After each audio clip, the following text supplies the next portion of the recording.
నమస్తే బాలగారు. నమస్తే. ఈ మధ్యకాలంలో ఫ్రాంచైజీలు అనేవి చాలా ఎక్కువైపోతున్నాయి.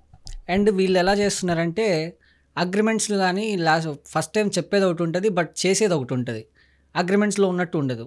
ఒక 50 lakhs ఈ మధ్యకాలంలో బ్యూటీకి సంబంధించి ఫ్రాంచైజీలు అనేవి చాలా ఎక్కువైపోతున్నాయి. ఒక 50 lakhs ఇన్వెస్ట్మెంట్ చేయడం, 50 lakhs ఇంకా అబో కావచ్చు, బిలో కావచ్చు, ఎంతైనా కావచ్చు, అట్లా ఇన్వెస్ట్మెంట్ చేయించి ఒక బ్రాంచ్ ఇచ్చి మీ బ్రాంచ్ పక్కనే ఇంకొకరికి ఇస్తున్నారు.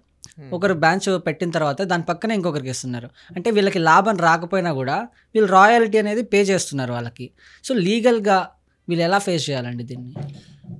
అంటే ఈ మధ్యకాలంలో ఇలాంటి బిజినెస్లలో చాలామంది ఏంటంటే పాపం తెలియక ఫ్రాంచైజెస్ తీసుకొని వాళ్ళు ఓవరాల్గా ఒకటి చెప్తారు, కానీ కాంట్రాక్ట్లో ఒకటి ఉంటుంది. ఆ కాంట్రాక్ట్లో ఉన్న దాని గురించి ఇలా ఉన్నది కదండి, రేపు పరిస్థితి ఏంటంటే అది ఏం పెద్దగా లైట్ తీసుకోండి, మేమే కదా చేసేది, అదే మీకు ఏం లేదు, మేము అన్ని కోఆపరేట్ చేస్తామని చెప్తారు. This is called misrepresentation or false promises. Section 17 and 18 fraud కింద పోలీస్ స్టేషన్లో కంప్లైంట్ కూడా పెట్టచ్చు. ఓకే, వీళ్ళు ఎందుకంటే ఫ్రాడ్ చేశారు కాబట్టి. అక్కడ ఒకటి. రెండు, కాంట్రాక్ట్ యాక్ట్లో ఎలా ఉంటుందంటే ఫ్రాంచైజీలు అంటే అర్థం ఏంటి అంటే, సపోజ్ నేను ఒక ఫ్రాంచైజర్ అనుకోండి, ఎందుకు ఫ్రాంచైజీ ఇస్తాను అంటే నేను ఇన్వెస్ట్మెంట్ పెట్టకుండా వేరే వాళ్ళ చేత ఇన్వెస్ట్మెంట్ పెట్టి నా లేబుల్ ద్వారా ఇంత బిజినెస్ వస్తుందని చెప్పేసి నేను చెప్తున్నా. అంటే ఇప్పుడు నేనేం చెప్తానంటే, నా దగ్గర ఫ్రాంచైజీ తీసుకో, నువ్వు ఇంత ఇన్వెస్ట్మెంట్ చేస్తే నీకు 2 yearsకో 3 yearsకో నీకు బ్రేక్ ఈవెన్ వస్తుంది, తర్వాత ప్రాఫిట్స్ నీకు ఇంత వస్తాయి, దానివల్ల నీకు ఇంత అమౌంట్ వస్తుందని చెప్పేసి నేను I'm showing that. Okay, that's nothing but an false. నువ్వు కంటింజెన్సీ చెప్పకూడదు, నువ్వు ఫ్యూచర్లో జరుగుతుందో లేదో you don't know, right? That's a contingency. Contract అంటారు దాన్ని బేసికల్గా. అంటే ఫ్యూచర్లో జరగచ్చు, జరగకపోవచ్చు, కానీ నువ్వు రియాలిటీస్ చెప్పవు. నువ్వు ఒక ఫ్రాంచైజీ ఇవ్వాలి అంటే ఫస్ట్ నువ్వు ఏం చేయాలంటే, నేను ఒక ఫ్రాంచైజర్ అనుకోండి, పర్టికులర్ ఏరియాలో ఎంత జనాభా ఉన్నారు, ఎంత బిజినెస్ నడుస్తుంది, ఎంతమందికి మనము ఈ ప్రమోట్ చేస్తే ఫ్రాంచైజీ పెడితే ఇక్కడ ఎంత బిజినెస్ వీళ్ళకి వస్తుంది, వీళ్ళ ప్రాఫిట్స్ ఎంత, ఆ ప్రాఫిట్స్లో మనకి ఎంత వీళ్ళు ఫ్రాంచైజీ ఫీజు పే చేయగలుగుతారు, ఇవన్నీ ప్రాపర్ ఎగ్జామినేషన్స్ డేటా ఉండాలి. ఓకే, ఓన్లీ విల్యూషన్స్లో చేయడానికి లేదు. అలా చేస్తే వీళ్ళ మీద ఫ్రాడ్ కేసు పెట్టచ్చు. ఒకటి. రెండు, ఇప్పుడు మీరు ఇంకోటి అడిగారు, ఏమని, సార్ నేను 50 lakhs అమౌంట్ ఇన్వెస్ట్ చేశాను, వాళ్ళు చెప్పారు కాబట్టి ఇన్వెస్ట్ చేసిన తర్వాత ఇది ఈ మధ్యకాలంలో ఈ ఫ్రాడ్లు ఈ చీటింగ్స్ అన్ని ఎక్కడ జరుగుతున్నాయంటే మీరు అన్నట్టు బ్యూటీ ఇండస్ట్రీలో ఎక్కువ జరుగుతున్నాయి. ఏంటంటే బ్యూటీ ఇండస్ట్రీలో చాలామంది ఏంటంటే వాళ్ళకి తెలియదు, ఏదో ఒక ఫోబియాకో లేకపోతే ఏదో నాకు ఇలాంటి స్టోర్స్ ఉన్నాయని చెప్పుకోవడం కోసమో కొంతమంది ఏం చేస్తున్నారంటే పాపం స్టోర్లు పెట్టేస్తున్నారు. 50 lakhs ఇన్వెస్ట్ చేసేసి ఉమెన్ ఎంటర్ప్రీనర్షిప్ చంపేసేసి. అండ్ ఇంకొకటి ఇక్కడ మనం అందరం గమనించుకోవాల్సిన విషయం, చాలా ఫ్రాంచైజీస్ కంపెనీస్ ఏం చేస్తున్నాయంటే యూట్యూబ్లో, సోషల్ మీడియాలో, ప్రింట్ మీడియాలో, టీవీ ఛానల్స్లలో ఫ్రాడ్ రిప్రజెంటేషన్స్ కానీ లేకపోతే మిస్లీడింగ్ ఆఫ్ అడ్వర్టైజ్మెంట్ చేస్తున్నారు. ఏంటి అంటే టర్మ్స్ అండ్ కండిషన్స్ అని చిన్నగా పెట్టేసి మీరు 50 lakhs ఇన్వెస్ట్ చేయండి, మీకు 3 ఏళ్లలో బ్రేక్ ఈవెన్ వచ్చేస్తుంది, 4 ఏళ్లకు మీరు కోటీశ్వరులు అయిపోతారు, ఇట్లా ఫాల్స్ రిప్రజెంటేషన్ చేస్తున్నారు. ఇలా మీద ముందు చీటింగ్ కంప్లైంట్ పెట్టాలి.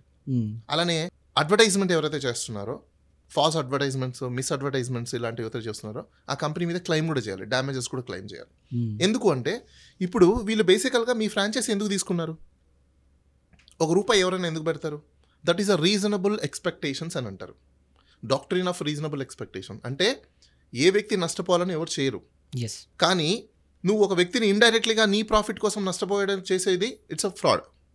సో దాని మీద నీ మీద యాక్షన్ ఉంటుంది. చాలామందికి తెలియక, అయ్యో కాంట్రాక్ట్లో మేము రాసేసుకున్నాం కదా, కాంట్రాక్ట్లో వాళ్ళ అగ్రిమెంట్లో మేము ఒప్పుకున్నాం కదా, ఈ కాంట్రాక్ట్ అగ్రిమెంట్ ఇలా ఉంది కాబట్టి ఇంకా తప్పదు కదా అని అనుకుంటున్నారు. నో, కాంట్రాక్ట్ అగ్రిమెంట్లో బైండ్ ఓవర్స్లో అలా ఉన్నా కూడా మీకు అది వాళ్ళు చెప్పింది ఒకటి, కాంట్రాక్ట్లో ఒకటి ఉందన్నప్పుడు మీరు వాళ్ళకి లీగల్ నోటీస్ పంపించి ఆ కాంట్రాక్ట్ని కరెక్ట్ చేసుకోవచ్చు. ఏదైతే మీరు ఫ్రాంచైజీ రూపంలో ఇన్వెస్ట్ చేసి మీరు నష్టపోతున్నారో ఆ డ్యామేజెస్ అని వాళ్ళ మీద మీరు క్లెయిమ్ చేయొచ్చు. ఇది చాలామందికి లీగల్గా తెలియక పాపం చాలామంది ఫ్రాంచైజీ వాళ్ళు ఆ ఫ్రాంచైజీని వేరే వాళ్ళకి అమ్ముకొని వచ్చింది డబ్బులు సరిపోతుందిలే, ఎందుకంటే మళ్ళీ మనం నష్టపోతామేమో, వీళ్ళు మళ్ళీ మనల్ని డ్యామేజ్ చేస్తారేమో అని చాలామంది భయపడుతున్నారు. But don't fear, there is a law, contract act is there, అలానే competition act is there, consumer protection act is there, ఇలా మీకు అలానే ఐపీసీ, ఇప్పుడు బిఎన్ఎస్ చట్టాలు ఉన్నాయి.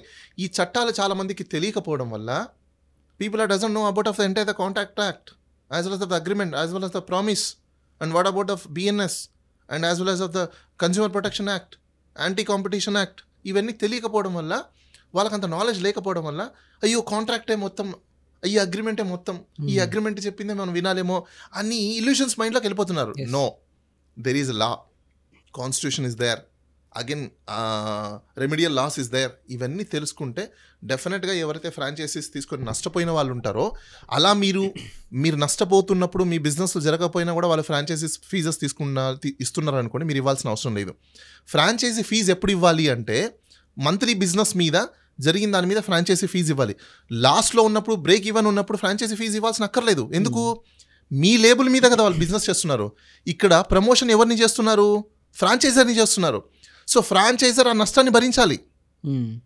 ప్రాఫిట్స్ వచ్చినప్పుడు తీసుకోవడమే కాదు, నష్టాలు వచ్చినప్పుడు కూడా కంపెన్సేట్ చేయాల్సిన బాధ్యత ఫ్రాంచైజర్ మీద ఉంటుంది. అంటే ఇక్కడ ఒక ఫ్రాంచైజీ ఉంది, వాళ్ళు ఒక 5 పెట్టారు, 4 బాగా నడుస్తున్నాయి, ఒకటి నడవట్లేదు. ఈ ఒక్కరికి ఇప్పుడు మీరు చెప్పేది I'll tell you one thing. Suppose 4 locations వేరు ఉన్నాయనుకోండి, 4 ఫ్రాంచైజీస్ పెట్టారనుకోండి.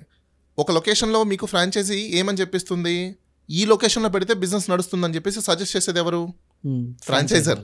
లైబిలిటీ ఎవరు తీసుకోవాలి? Franchiser, not franchise. Franchise only నువ్వు చెప్పిన చోట నీకు నచ్చినట్టుగా పెట్టి స్టోర్ని పెట్టి ఇవ్వడమే. బిజినెస్ అంతా తెప్పించాల్సింది నువ్వు, ప్రమోట్ చేయాల్సింది నువ్వు, క్లయింట్లను పంపించాల్సింది నువ్వు, క్లయింట్లను తీసుకురావాల్సింది నువ్వు. వీళ్ళు నీకు బదులుగా బోర్డు పెట్టుకొని ఎంత ఇన్ఫ్రాస్ట్రక్చర్ ఇన్వెస్ట్ చేశారు కాబట్టి అతను ఫ్రాంచైజర్ ఇన్వెస్ట్మెంట్ కాదు, ఇది ఫ్రాంచైజీ ఇన్వెస్ట్మెంటే. కానీ నీ యొక్క బోర్డు లేబుల్ ఉంది కాబట్టి నీకు క్రెడిట్ వస్తుంది, కాబట్టి ఫ్యూచర్ క్రెడిట్ కూడా నీకు వస్తుంది, కాబట్టి you have to bear that liability. ఇది చాలా మందికి తెలియదు. అండ్ సెకండ్ థింగ్, ఇప్పుడు మీరు ఇందాక ఇంకోటి అడిగారు, సార్ నేను ఒక స్టోర్ పెట్టాను, పక్కనే వితిన్ దగ్గరలోనే నాకు ఇంకో స్టోర్ పెట్టారు, అక్కడ దానివల్ల నా బిజినెస్ మొత్తం పోతుంది, లాస్ అయిపోతుంది అంటే డెఫినెట్గా మీరు ఇమీడియట్గా ఇంజెక్షన్ తీసుకోవచ్చు. అలానే ఇలా మీకు కాంట్రాక్ట్ బ్రీచ్ చేసినందుకు వాళ్ళ మీద డ్యామేజెస్ క్లెయిమ్ చేయొచ్చు. ఇది మాలఫైడ్ ఇంటెన్షన్తో చేశారనుకోండి, సపోజ్ వీళ్ళ మీద క్రిమినల్ యాక్షన్ తీసుకోవచ్చు.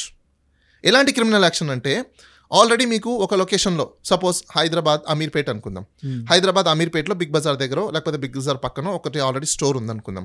ఇక్కడ స్టోర్ ఉన్నప్పుడు ఆల్రెడీ ఇక్కడ తక్కువ బిజినెస్ నడుస్తుందని మీకు తెలిసిందనుకోండి. తెలిసిన తర్వాత కూడా మీరు మళ్ళీ బిగ్ బజార్ ఆపోజిట్ లైన్లో ఇంకోటి స్టోర్ పెట్టారనుకోండి, that is called mala fide intention. ఎందుకంటే వీళ్ళని ఇప్పుడు ఇంకో స్టోర్ పక్కన పెట్టారనుకోండి, డ్యామేజ్ అయితే ఎవరు? Already existing store. ఈ డ్యామేజ్ ఇక్కడ నుంచి బిజినెస్ ఇప్పుడు ఆ లేబుల్ మీద ఉన్న బిజినెస్ ఇక్కడి నుంచే కదా అక్కడికి వెళ్ళాలి, వేరే కొత్త బిజినెస్ ఏం రాదు కదా, కొత్త క్లయింట్స్ ఏం రారు కదా. సో అలాంటప్పుడు బిజినెస్ డ్యామేజ్ ఎవరిది జరుగుతుంది? ఆల్రెడీ ఎగ్జిస్టింగ్ ఉన్నవాడికి. ఈ ఎగ్జిస్టింగ్ ఉన్నవాడికి ఇలాంటి కొత్త స్టోర్ ఇవ్వడం అని దాన్ని ఏమంటారంటే డ్యూ కేర్ ప్రొసీజర్ ఫాలో అవ్వకపోవడం వల్ల వీళ్ళ డ్యామేజెస్ ఏదైతే జరుగుతుందో అది మాలఫైడ్ ఇంటెన్షన్ అంటాం మనము. అంటే దుర్బుద్ధి, నాట్ గుడ్ ఫెయిత్. మీరు గుడ్ ఫెయిత్తో చేయని ఏ యాక్ట్ కూడా it's comes under than offence. Criminal యాక్ట్ని అప్లై చేయొచ్చు, వీళ్ళ మీద క్రైమ్ కట్టచ్చు, వీళ్ళ మీద ప్రాసిక్యూషన్ చేయొచ్చు. ఎందుకంటే నీ దుర్బుద్ధితో నీ ప్రాఫిట్ కోసము, నీ బెనిఫిట్ కోసము ఇంకొకరిని నువ్వు నష్టపరచడానికి, ఇంకొకరిని నువ్వు డ్యామేజ్ చేయడానికి, ఇంకొకరిని నువ్వు లాస్ చేయడానికి నీ ఇంటెన్షనల్ ఆఫ్ యాక్ట్ ఏదైతే ఉందో that's called your ఫ్రాడలెంట్. Your intention is ఫ్రాడలెంట్. నీ మీద ఇమీడియట్గా క్రిమినల్ యాక్షన్ తీసుకోవచ్చు, ఎఫ్ఐఆర్ కట్టి వాళ్ళ మీద ప్రాసిక్యూషన్ చేయొచ్చు. ఎందుకంటే నువ్వు పక్కన ఎందుకు స్టోర్ ఇచ్చావు? What bases? ఇప్పుడు వీళ్ళకి బిజినెస్ వస్తుందా? వీళ్ళకే తక్కువ బిజినెస్ ఉంది, మరి వాళ్ళకి బిజినెస్ రాకుండా నువ్వు ఇంకొకరిని ఎలా మోసం చేసావు? వీళ్ళని మోసం చేస్తున్నావు, కొత్తగా వచ్చిన వ్యక్తిని కూడా మోసం చేస్తున్నావు. ఇప్పుడు అతనికి తెలీదు. కొత్త స్టోర్ పెట్టుకునే వాళ్ళకి మీరు ఏమని కొత్త స్టోర్ పెట్టుకునే వాళ్ళకి ప్రపోజ్ చేస్తారు? ఎవరు లాస్ అయిపోవాలనుకొని చెప్పి ఇన్వెస్ట్మెంట్ చేయరు కదా. ఎవరైనా కూడా ఏం చెప్తారు? ఫాల్స్ ప్రామిసెస్ చేస్తుంటారు. నీకు బిజినెస్ ఎక్కువ వస్తుంది, మా బ్రాండ్లో ఇంకా ఎక్కువ పెరుగుతుంది, వాళ్ళకి ఇంత జరుగుతుందని ఫాల్స్గా వాళ్ళని చూపించి, అంటే అక్కడ ఎక్కువ జరుగుతుందని ఏదో ప్రొపగండాని క్రియేట్ చేసి ఇంకోటి పక్కన ఇస్తావు. కానీ అది ఎప్పుడు తెలుస్తుంది? ఆపరేషన్లోకి వచ్చిన తర్వాత తెలుస్తుంది, అయ్యో మోసపోయామేమో అని చెప్పేసి అని. కానీ వాళ్ళకి తెలియదు. మళ్ళీ వాళ్ళు ఏమనుకుంటారు? ఇమీడియట్గా అమ్మేసుకుందాం, ఎంతో కొంత డబ్బులు వస్తే బెనిఫిట్ కదా, లేకపోతే ఉన్నది పోతుందేమో, ఈ స్టోర్ని రన్ చేసుకోవడం ఎలా, ఇలాంటి భయాలు ఉంటాయి. బట్ మీరు స్టోర్ రన్ చేసుకుంటూ అలా ఎవరైతే మీకు కంపెనీ ఎంప్లాయీస్ మిమ్మల్ని ఫాల్స్ రిప్రజెంటేషన్ చేసినా ఆ ఫ్రాంచైజీ యొక్క ఎంప్లాయీస్ మీద కూడా మీరు ఇమీడియట్గా ఎఫ్ఐఆర్ కట్టించండి. ఎందుకంటే ఫాల్స్ రిప్రజెంటేషన్, వాళ్ళు చెప్పిన wrong statements, due care procedure లేకపోవడం వల్ల చాలామంది ఏమనుకుంటున్నారంటే ప్రైవేట్ కాంట్రాక్ట్ యాక్ట్, మాది ప్రైవేట్ కంపెనీ, మేమేం చేసినా నడిచిపోతుందని ఫీలింగ్లో ఉన్నారు. ప్రైవేట్ కంపెనీలకి కూడా లాస్ ఉన్నాయి. ప్రైవేట్ కంపెనీస్ కూడా comes under the constitution. Do you feel that your monopoly? No, your also comes under the purview of law. So franchisees ఎవరైతే ఉన్నారో, నష్టపోయిన వాళ్ళు ఎవరైతే ఉన్నారో, మీరందరూ కూడా అలా నష్టపోయి ఉంటే వాళ్ళు చెప్పిన ఫాల్స్ వల్ల, ఆ అగ్రిమెంట్లో లేని దానికి వాళ్ళు చెప్పిన దానికి లేకపోవడం వల్ల మీరు నష్టపోయి ఉంటే మీరు ఖచ్చితంగా వాళ్ళ మీద యాక్షన్ తీసుకోండి, క్లెయిమ్స్ చేయండి, ఎఫ్ఐఆర్లు కట్టించండి, క్రైమ్ కట్టించండి.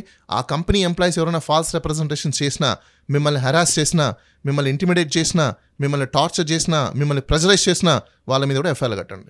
అంటే ఇప్పుడు అపార్ట్మెంట్స్లో కూడా కొన్ని చెప్తూ ఉంటారు. అంటే అపార్ట్మెంట్ బిల్డర్స్ కానీ వాళ్ళు మనకి ఇచ్చేటప్పుడు ఒక అగ్రిమెంట్ ఇస్తారు. Correct. మీరు అన్నట్టు అగ్రిమెంట్ అంతా చదివిన తర్వాతే మనం సైన్ పెడతాం అనమాట.